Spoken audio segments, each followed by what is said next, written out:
Welcome to Kenton Teaches. Enjoy the video.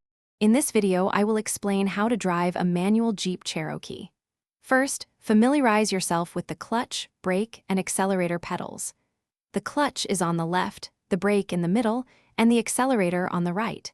You'll also need to understand the gear shifter's pattern.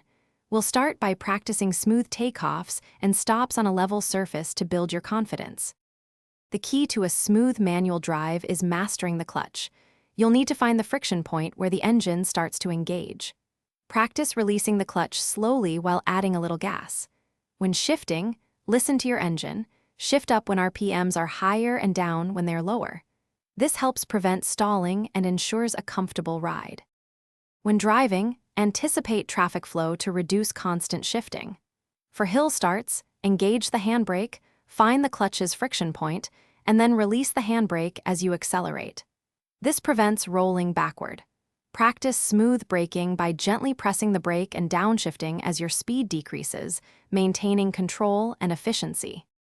One common mistake is riding the clutch, which means keeping your foot on it unnecessarily.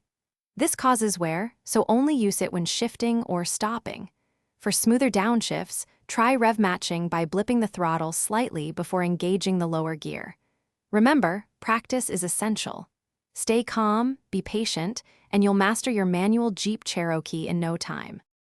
Thanks for watching. Please subscribe if this video was helpful.